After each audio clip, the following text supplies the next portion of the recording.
So, my name's Crystal. I'm a visual artist. I was born and raised in South Florida. As a professional artist, I'd say my background would be my own personal experiences, not only in the creative sphere, but throughout life, especially as a kid. I'd consider that my true background as a professional artist and my artistry in its purest form, which is, I think, most important to me.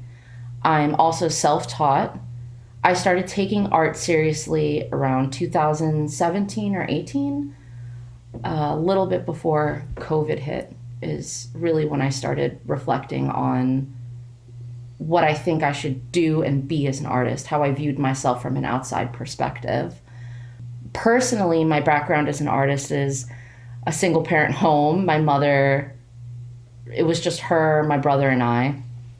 She worked three jobs, often just to keep food on the table or pay bills. And my dad and my other siblings, we had a relationship with them, but my dad, for the most part, as another parent, I didn't really have a relationship with him besides church. And every other weekend I would see him. He had a whole different family to support. So he wasn't very present in my life, at least not what I would consider a father figure to be.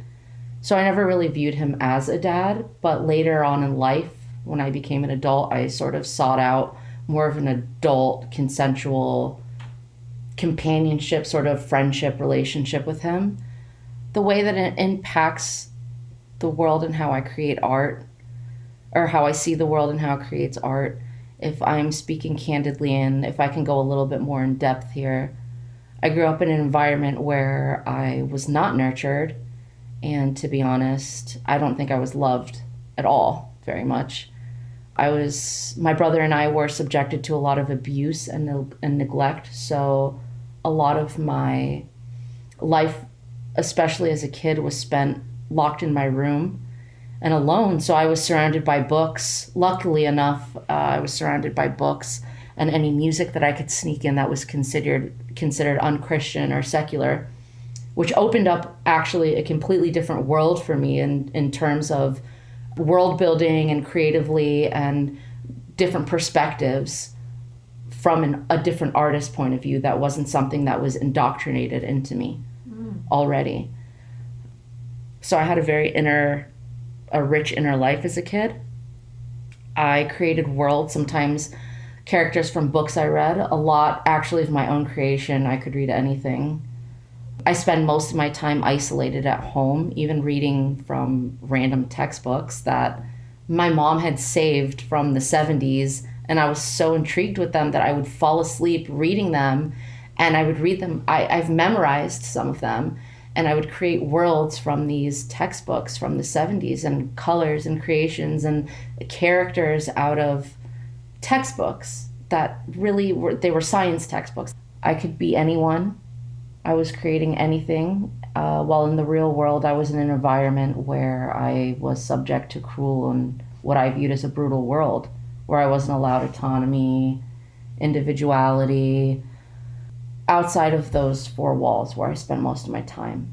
In fact, funny story, when I spent time with my siblings and I would have these nights that we called investigations, which we would try and stay awake until our parents fell asleep, which rarely worked, but when it did work, we would sneak around with flashlights. We would crawl around the house and we would sneak around with flashlights trying to investigate different rooms. But it was a trailer, so it was very small. We would be in search for candy or whatever we created in our heads that was worth the investigation for that night. We never found the thing we were looking for, but I hold those memories really close to me because we were always creating, and those are things that I carry with me now that inspires my art, is always creating even in circumstances where there's nothing left but like a childlike sense of wonder and creation. I think that's a lot of where my art stems from. I think I was most happy with them. My brother Dax, Katie, my sister, Ashley, my sister. A lot of my best memories come from that time. It was an escape. And I suppose that I've carried that with me in a positive way. I create feelings, experiences, world building out of a feeling. I can do that from a thought, a quote, a painting, a color in the sky, movies, television. So many things inspire me constantly, and it can be exhausting because I feel so overwhelmed and overstimulated by all of these things that I'm experiencing simultaneously at once.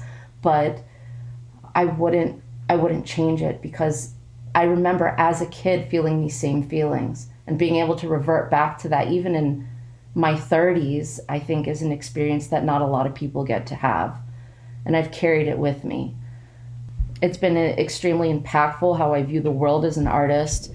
Rather, what the catalyst is for everything that I put forth in the universe, creatively speaking. Mental health, as well as mental illness, is a very important subject matter to me right now in my journey as an artist. It's what I use most as a reference point within my work. I think the concept of dealing with mental illness, not just as a past tense, but as a present struggle and a lifelong challenge, is a theme that I care about a lot. My childhood was surrounded by mental illness, poverty, very little opportunity. So I think it's a little given for me, especially. I think it's a little given for me that I'm deeply impacted by my upbringing and how that reflects my art. I think, with that being said, growing up with these themes, I often see people speak about mental health or mental illness in sort of a past tense, as if it's a flu or a disease that can be cured or that you just move on from or overcome. It can for a lot of people, but for people like me, and I think so many others, without being romanticized, mental illness in itself, or mental health, can be a beautiful, insightful, and loving journey. Pain, illness, love, joy, sorrow, liberation, those types of experiences, this can all exist in a world of mental health in the midst of mental illness. I have so many influences. It's hard to say. I'm influenced mostly by the people around me. I have a very tight-knit group of friends who always seem to have a positive influence on everything I think or say. My sister, Ashley, she inspires me greatly. Everything she does is my absolute favorite thing. I want to be her when I grow up. Her partner, Gregory, he is an amazing artist who's filled with this childlike curiosity and so much knowledge about the art world and just the logistics of it. And when you really get down into the meat of the work that it takes to be an artist, he's an expert. And I think that we're kindred spirits in a lot of ways. My husband, Sean, is another influence, probably my most important, precious, special influence. He's a safety, he's my foundation, he's a source of healing and growth for me, but mostly he supports everything I do and is the reason I even had the courage to create a voice for myself in making art. He's the best person I know. I'd say that God also is an inspiration, and how I view God is very impactful in the way that I'm influenced. And of course, I have to say I'm deeply influenced by music, film, TV, which is a huge part of my life. I'm also kind of obsessed with snails. I really love snails and somehow want to incorporate them into my art somehow, someday. Sorry. Currently, I'm actually focused on expanding my Wanderlust collection, which is a visual abstract representation I've created. It's a shadowy, soulful, almost unassuming, with a childlike, wanderlusty character who is a reflection of my own experience dealing with mental illness in different spaces or time, different environments, and the perspective this gives me while fluidly moving through life, or at least my clumsy attempt to. What is the biggest challenge of being an artist? I'd say waiting for the paint to dry when layering. It's probably the worst part. I have no patience for it. I think also the discipline it takes to not always wait for inspiration to become a source of momentum.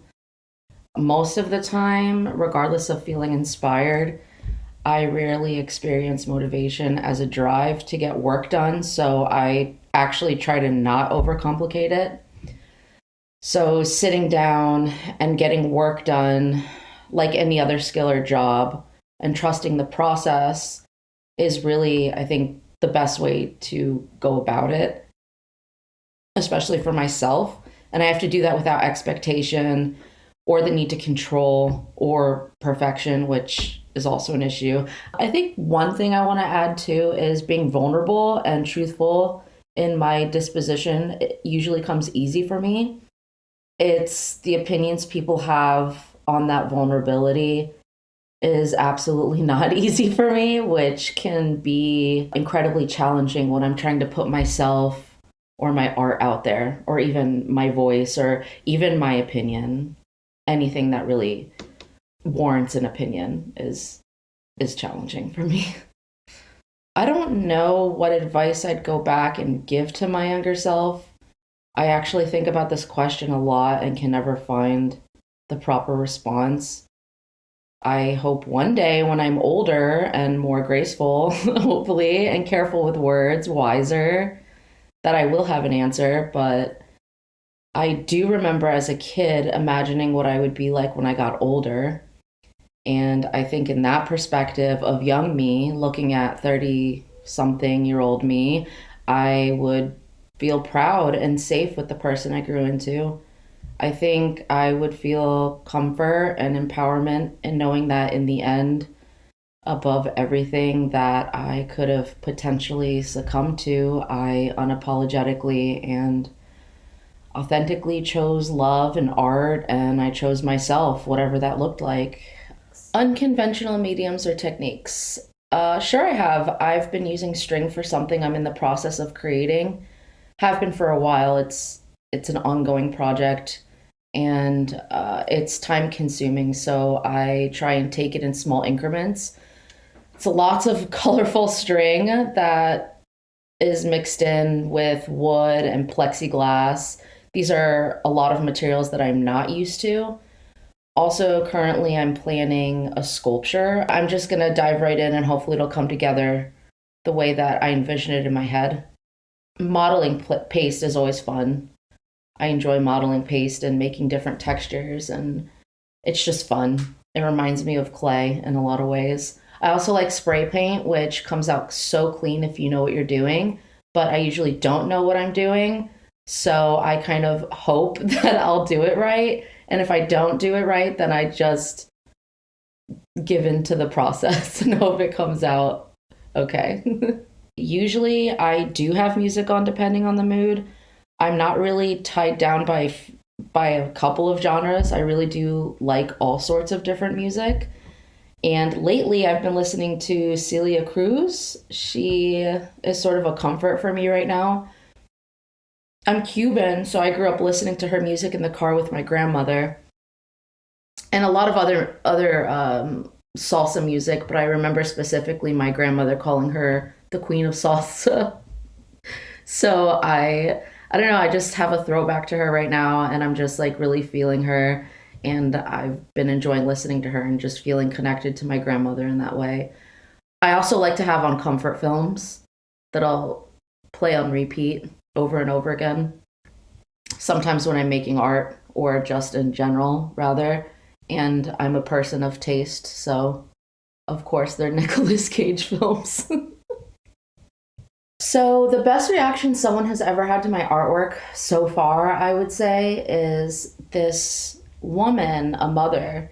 She reached out to me once and she expressed to me that her son had ADHD and autism. And we had a longer conversation over the course of a few days, back and forth, sort of small talk, but also getting a little bit more into depth with conversation. And she told me eventually that her son wanted me to know that my art brings him comfort and makes him feel happy, and it made him want to draw. And I mean, honestly, I don't know as an artist if there can ever be a better compliment than a kid saying something you made makes them happy and inspires them to create. And I actually think about him a lot, and I hope he's making art. I really do. To put it simply, and maybe too simply, I hope people take away something they can connect to, whatever that looks like. I hope by me putting myself out there and putting my voice and experiences out into the universe to whoever it reaches, that they feel like they have a voice that deserves to be heard, and what they think and feel matters, that it really matters. There are people who want to listen. People like me, I want to listen. And there are people who care about your voice. People like me who want to know and who want to learn. And I hope it creates an endless loop of people being inspired to create anything or like everything through whatever medium forever and ever. And I don't know, I love that, and it makes me really happy to visualize and think about. I want to thank Stan and his channel for reaching out to me for this fun interview and sharing it with the world. Truly, thank you. I really appreciate it. So, I have a couple of things coming up. I'll be exhibiting one of my pieces from the Wanderlust collection at the Amazing Arts Warehouse in Delray from May 5th to June 24th.